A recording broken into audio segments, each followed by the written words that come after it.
ಅಯೋಧ್ಯೆಯ ರಾಮ ಮಂದಿರ ಉದ್ಘಾಟನೆಗೆ ದಿನಗಣನೆ ಪ್ರಾರಂಭ ಆಗಿದೆ. ಇದರ ಮಧ್ಯೆ ಕನ್ನಡ ಮಾಧ್ಯಮ ಲೋಕದಲ್ಲಿ ಯಾರು ಮಾಡದೇ ಇರುವಂತಹ ಕೆಲಸವನ್ನ ರಿಪಬ್ಲಿಕ್ ಕನ್ನಡ ರಾಮನೂರಿನಿಂದ ಗ್ರೌಂಡ್ ರಿಪೋರ್ಟ್ ಅನ್ನ ನಿಮ್ಮ ಮುಂದೆ ಇಡುವಂತಹ ಕೆಲಸ ಕನ್ನಡಿಗರಿಗಾಗಿ. ರಾಮನೂರಿನಲ್ಲಿ ಯಾವ ರೀತಿಯ ಸಂಭ್ರಮ ಮನೆ ಮಾಡಿದೆ, ಯಾವ ರೀತಿಯ ಸಿದ್ಧತೆಗಳಾಗ್ತಾ ಇದೆ, ಏನೆಲ್ಲ ವಿಶೇಷತೆಗಳನ್ನು ಒಳಗೊಂಡಿದೆ ರಾಮ ಮಂದಿರ ಅನ್ನೋದ್ರ ಬಗ್ಗೆ ಎಕ್ಸ್ಕ್ಲೂಸಿವ್ ಮಾಹಿತಿನ ಪ್ರತಿ ಲೈವ್ ಅಪ್ಡೇಟ್ ಅನ್ನ ರಿಪಬ್ಲಿಕ್ ಕನ್ನಡ ಪ್ರತಿನಿಧಿ ಸ್ಮಿತಾ ರಂಗನಾಥ್ ಸ್ಪಾಟ್ ಇಂದಲೇ ಕನ್ನಡಿಗರಿಗಾಗಿ ಕನ್ನಡಿಗರಿಗೋಸ್ಕರ ರಿಪೋರ್ಟಿಂಗ್ ಮಾಡ್ತಿದ್ದಾರೆ, ಮಾಹಿತಿಯನ್ನ ಕೊಡ್ತಿದ್ದಾರೆ. ಪ್ರತಿ ಕ್ಷಣದಿಂದಲೂ ಕೂಡ ರಾಮನೂರಿನ ಸಂಭ್ರಮ ನಿಮ್ಮ ಮನೆಗೆ ನೇರ ಪ್ರಸಾರ. ಅಯೋಧ್ಯೆಯಿಂದ ರಿಪಬ್ಲಿಕ್ ಕನ್ನಡ ಗ್ರೌಂಡ್ ರಿಪೋರ್ಟ್. ಅಯೋಧ್ಯೆಯ ಪ್ರತಿಯೊಂದು ಸುದ್ದಿ ರಿಪಬ್ಲಿಕ್ ಕನ್ನಡದಲ್ಲಿ. ರಿಪಬ್ಲಿಕ್ ಕನ್ನಡದ ಐತಿಹಾಸಿಕ ಕ್ಷಣದ ಇಂಚಿಂಚು ಮಾಹಿತಿಯನ್ನ ನಿಮ್ಮ ಮುಂದೆ ಇಡುವಂತಹ ಪ್ರಯತ್ನವನ್ನ ಮಾಡ್ತಾ ಇದ್ದೇವೆ. ಕನ್ನಡಿಗರಿಗಾಗಿ ಕನ್ನಡಿಗರಿಗೋಸ್ಕರ ರಿಪಬ್ಲಿಕ್ ಕನ್ನಡ ಗ್ರೌಂಡ್ ರಿಪೋರ್ಟ್ ರಾಮನೂರಿನಿಂದ.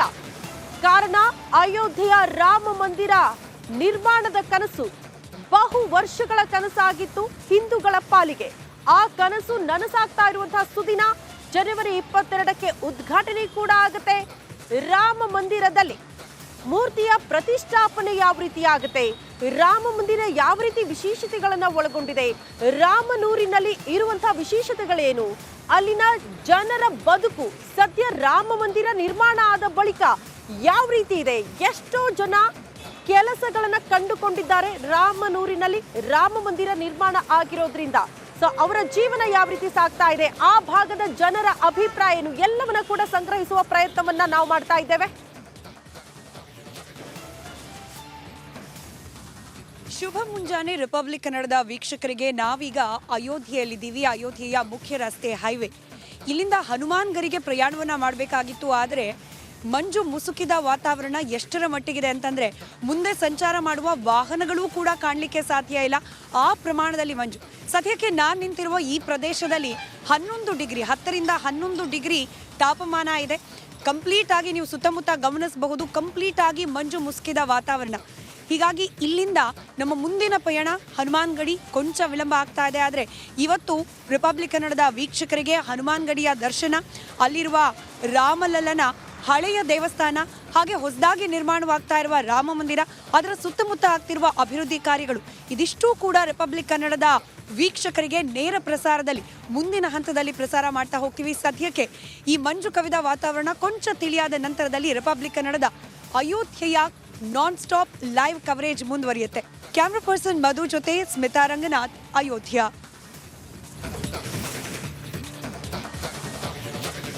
ಅಯೋಧ್ಯೆಯಲ್ಲಿ ರಾಮ ಮಂದಿರ ನಿರ್ಮಾಣ ಕಾರ್ಯ ಎಲ್ಲವೂ ಕೂಡ ಆಗ್ತಾ ಇದೆ. ಜನವರಿ 22ಕ್ಕೆ ರಾಮ ಮಂದಿರ ಉದ್ಘಾಟನೆ ಕೂಡ ಇದೆ. ಐತಿಹಾಸಿಕ ಕ್ಷಣಕ್ಕೆ ಸಾಕ್ಷಿ ಆಗೋದಕ್ಕೆ ಬಹುಸಂಖ್ಯಾತ ಜನ ಕಾಯ್ತಿದ್ದಾರೆ. ಬಟ್ ಎಷ್ಟೋ ಜನಕ್ಕೆ ಹೋಗಿ ರಾಮ ಮಂದಿರ ಉದ್ಘಾಟನೆಯ ಕ್ಷಣಗಳು, ಅಲ್ಲಿನ ವಿಶೇಷತೆಗಳನ್ನ ಕಣ್ತುಂಬಿಕೊಳ್ಳೋದಕ್ಕೆ ಸಾಧ್ಯ ಆಗಿಲ್ಲ. ಅದರಲ್ಲೂ ನಮ್ಮ ಕನ್ನಡಿಗರು ಎಷ್ಟೋ ಜನಕ್ಕೆ ಹೋಗಿ ಆ ಕ್ಷಣಗಳನ್ನ ಕಣ್ತುಂಬಿಕೊಳ್ಳೋದಕ್ಕೆ ಸಾಧ್ಯ ಇಲ್ಲ ಅಂತ ನೀವು ಅನ್ಕೊಂಡಿದ್ರಿ. ಬಟ್ ರಿಪಬ್ಲಿಕ್ ಕನ್ನಡ ನಿಮ್ಮ ಕನಸನ್ನ ನನಸು ಮಾಡ್ತಾ ಇದೆ. ಸದ್ಯ ಅಲ್ಲಿ ಯಾವ ರೀತಿಯ ವಿಶೇಷತೆಗಳು ಇದೆ, ಯಾವ ರೀತಿಯ ಸಿದ್ಧತೆಗಳಾಗ್ತಾ ಇದೆ ಉದ್ಘಾಟನೆಗೆ, ಎಲ್ಲದರ ಬಗ್ಗೆ ಕೂಡ ಗ್ರೌಂಡ್ ರಿಪೋರ್ಟ್ ಮೂಲಕ ನಿಮ್ಮ ತನಕ ಆ ಮಾಹಿತಿಗಳನ್ನ ತಲುಪಿಸುವ ಕೆಲಸವನ್ನ ರಿಪಬ್ಲಿಕ್ ಕನ್ನಡ ಮಾಡ್ತಾ ಇದೆ.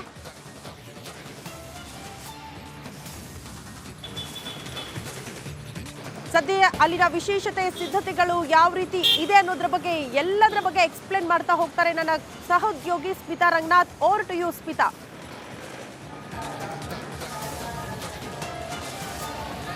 ಧನ್ಯವಾದ ಶ್ರುತಿ. ರಿಪಬ್ಲಿಕ್ ಕನ್ನಡದ ಸಮಸ್ತ ವೀಕ್ಷಕರಿಗೆ ಅಯೋಧ್ಯೆಯಿಂದ ಮತ್ತೊಮ್ಮೆ ಶುಭ ಮುಂಜಾನೆ. ನಾವೀಗ ಇರೋದು ಹನುಮಾನ್ ಗಡಿ ಅಥವಾ ಹನುಮಾನ್ ಗ್ರಹಿ ಅನ್ನೋ ಈ ಮಂದಿರದಲ್ಲಿ. ಈ ಮಂದಿರದ ವಿಶೇಷತೆ ಏನು ಅಂತಂದ್ರೆ, ಇಲ್ಲಿ ವಿರಾಜಮಾನನಾಗಿರುವ ಭಗವಂತ ಹನುಮಾನನನ್ನ ಅಯೋಧ್ಯೆಯ ರಾಜ ಅಂತ ಹೇಳಿ ಪರಿಗಣಿಸಲಾಗುತ್ತೆ. ಪುರಾಣದ ಪ್ರಕಾರ ನಾವು ಗಮನಿಸೋದೇ ಆದರೆ, ಯಾವಾಗ ಲಂಕೆಗೆ ಹೋಗಿ ರಾವಣನ ವಿರುದ್ಧವಾದ ಯುದ್ಧವನ್ನ ಶ್ರೀರಾಮಚಂದ್ರ ಭಗವಾನ್ ಗೆದ್ದು ಬರ್ತಾನೆ, ಆಗ ಪರಿವಾರ ಸಮೇತನಾಗಿ ಅಂದ್ರೆ ಸೀತಾಮಾತೆ ಹನುಮನ ಜೊತೆಯಲ್ಲಿ ಅಯೋಧ್ಯೆಗೆ ಬಂದು ಶ್ರೀರಾಮಚಂದ್ರ ಮೊದಲು ಇಳಿದದ್ದು ಇದೇ ಜಾಗದಲ್ಲಿ ಅನ್ನೋ ಇತಿಹಾಸ ಇದೆ.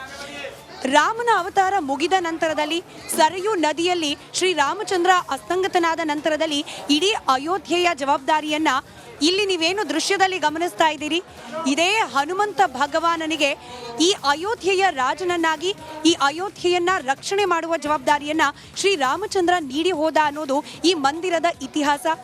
ಇದೇ ಕಾರಣಕ್ಕೋಸ್ಕರ ಈ ಮಂದಿರದಲ್ಲಿ ಪ್ರತಿನಿತ್ಯ ನೀವೇನು ಗಮನಿಸ್ತಾ ಇದ್ರಿ, ಆ ಬೆಳ್ಳಿಯ ಒಂದು ಸಿಂಹಾಸನ ಮಾದರಿಯ ಆಕೃತಿ, ಆ ಸಿಂಹಾಸನವನ್ನ ಬೆಳಗ್ಗೆ 4 ಗಂಟೆಗೆ ಈ ಮಂದಿರದ ಒಳಗಡೆ ಇಡಲಾಗತ್ತೆ. ಆ ಬೆಳ್ಳಿಯ ಸಿಂಹಾಸನದ ಮೇಲೆ ಹನುಮಂತನನ್ನ ವಿರಾಜಮಾನನಾಗಿಸಿ ಪೂಜೆ ಪುನಸ್ಕಾರಗಳನ್ನ ನೆರವೇರಿಸಲಾಗುತ್ತೆ. ಈ ದೇವಸ್ಥಾನದ ಮತ್ತೊಂದು ವಿಶೇಷತೆ ಅಂತಂದ್ರೆ, ಇಲ್ಲಿ ಬಾಲ ಹನುಮನ ಸ್ವರೂಪದಲ್ಲಿ ಕೂಡ ಹನುಮಂತ ಕಾಣಲಿಕ್ಕೆ ಸಿಗ್ತಾನೆ. ದೇವಿ ಅಂಜನಾದ್ರಿಯ ಮಡಿಲಲ್ಲಿರುವ ಬಾಲ ಹನುಮನ ಸ್ವರೂಪದಲ್ಲಿ ಇಲ್ಲಿನ ಮೂರ್ತಿ ಇದೆ.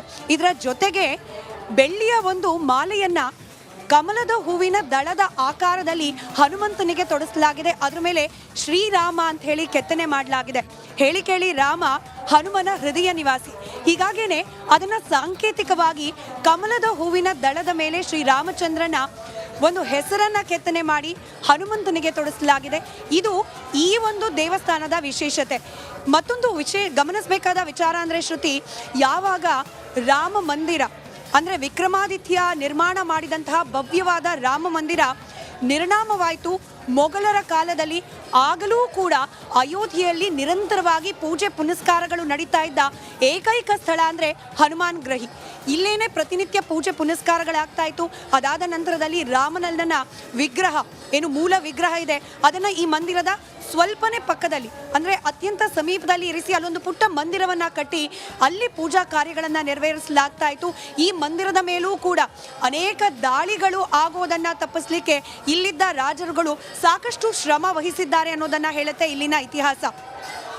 ಜೊತೆಗೆ ಮತ್ತೊಂದು ವಿಶೇಷತೆ ಅಂತಂದರೆ, ಈ ದೇವಸ್ಥಾನವನ್ನು ಪುನರ್ ನಿರ್ಮಾಣ ಮಾಡಿದ್ದು ಹಾಗೆ ಪುನರುಜ್ಜೀವನ ಮಾಡಿದ್ದು ಒಬ್ಬ ಮುಸ್ಲಿಂ ದೊರೆ ಸಿರಾಜುದ್ದೀನ್ ಅನ್ನೋ ಇತಿಹಾಸ ಕೂಡ ಇದೆ. ಯಾವಾಗ ಆತನ ಮಗನಿಗೆ ವಾಸಿ ಮಾಡಲಿಕ್ಕೆ ಸಾಧ್ಯವಾಗದ, ಗುಣಪಡಿಸಲಿಕ್ಕೆ ಸಾಧ್ಯವಾಗದ ರೋಗಗಳು ಉಂಟಾಗುತ್ತೆ, ಕಾಣಿಸ್ಕೊಳ್ಳುತ್ತೆ, ಆಗ ಒಬ್ಬ ಫಕೀರ ಹೇಳ್ತಾನಂತೆ ಸಿರಾಜುದ್ದೀನ್ಗೆ, ಇಲ್ಲಿ ಒಂದು ಫೈಜಾಬಾದ್, ಆಗಿನ ಫೈಜಾಬಾದ್ ಅಂತ ಕರೆಸ್ಕೊಳ್ತಿದ್ದ ಜಾಗದಲ್ಲಿ ಒಬ್ಬ ಫಕೀರನ ಮಂದಿರ ಇದೆ, ಅಲ್ಲಿ ಹೋಗಿ ಆ ಮಂದಿರವನ್ನು ಪುನರ್ ನಿರ್ಮಾಣ ಮಾಡು, ಜೀರ್ಣೋದ್ಧಾರ ಮಾಡು, ನಿನ್ನ ಪುತ್ರನಿಗೆ ಒಳ್ಳೇದಾಗತ್ತೆ ಅಂತ ಹೇಳಿದ್ರಂತೆ. ಅದೇ ಮಾತನ್ನ ನಂಬಿದ ದೊರೆ ಬಂದು ಫೈಜಾಬಾದ್ನಲ್ಲಿದ್ದ ಈ ಮಂದಿರವನ್ನ ಮರು ನಿರ್ಮಾಣ ಮಾಡ್ತಾನೆ, ಪುನರ್ ನಿರ್ಮಾಣ ಮಾಡ್ತಾನೆ. ಅಂದಿನಿಂದ ಇಂದಿನವರೆಗೂ ಕೂಡ ಪ್ರತಿನಿತ್ಯ ಇಲ್ಲಿ ಪೂಜಾ ಪುನಸ್ಕಾರಗಳು ನಿರಂತರವಾಗಿ ನಡೀತಲೇ ಇದೆ. ಹಾಗೆ ಕಾಲಾನುಸಾರ ಜೀರ್ಣೋದ್ಧಾರ ಕಾರ್ಯಗಳು ಕೂಡ ಆಗ್ತಾ ಇದೆ. ಈಗ ಏನು ರಾಮ ಮಂದಿರ ಪುನರ್ ನಿರ್ಮಾಣ ಆಗ್ತಾ ಇದೆ, ಭವ್ಯವಾದ ರಾಮ ಮಂದಿರ ನಿರ್ಮಾಣ ಆಗ್ತಾ ಇದೆ, ಇಡೀ ಅಯೋಧ್ಯೆ ನಗರಿಗೆ ಹೊಸ ಸ್ವರೂಪವನ್ನು ಕೊಡಲಾಗ್ತಾ ಇದೆ, ಅಭಿವೃದ್ಧಿ ಕಾರ್ಯಗಳಾಗ್ತಾ ಇದೆ. ಈ ದೇವಸ್ಥಾನದಲ್ಲೂ ಕೂಡ ಅನೇಕ ಅಭಿವೃದ್ಧಿ ಕಾರ್ಯಗಳನ್ನು ಹಮ್ಮಿಕೊಳ್ಳಲಾಗಿದೆ. ಈ ದೇವಸ್ಥಾನವನ್ನು ಮತ್ತಷ್ಟು ಸುಂದರಗೊಳಿಸುವ ಹಾಗೆ ಮತ್ತಷ್ಟು ಭಕ್ತಾದಿಗಳಿಗೆ ಆಕರ್ಷಣೀಯವಾಗಿಸುವ ಹಾಗೆ ಭಕ್ತಿ ಕೇಂದ್ರವಾಗಿಸುವ ಪ್ರಯತ್ನಗಳನ್ನು ಮಾಡಲಾಗ್ತಾ ಇದೆ. ಇದು ಸದ್ಯಕ್ಕೆ ನಾವಿರುವ ಹನುಮಾನ್ ಗಡಿಯ ವಿಶೇಷತೆಗಳು. ಇನ್ನೇನು ಕೆಲವೇ ಹೊತ್ತಿನಲ್ಲಿ ಶ್ರೀರಾಮ ಮಂದಿರ ನೂತನವಾಗಿ ನಿರ್ಮಾಣವಾಗ್ತಾ ಇರುವ ರಾಮ ಮಂದಿರದ ಬಳಿಗೂ ಕೂಡ ನಾವು ಹೋಗ್ತೀವಿ. ಅಲ್ಲಿಂದಲೂ ಕೂಡ ನೇರ ಪ್ರಸಾರದಲ್ಲಿ ಆ ಭವ್ಯ ರಾಮ ಮಂದಿರ ನಿರ್ಮಾಣ ಕಾರ್ಯದ ವಿಶೇಷತೆಗಳನ್ನು ನಮ್ಮ ವೀಕ್ಷಕರಿಗೆ ತಲುಪಿಸುವ ಪ್ರಯತ್ನವನ್ನು ಮಾಡ್ತಾ ಹೋಗ್ತೀನಿ. Over to studio.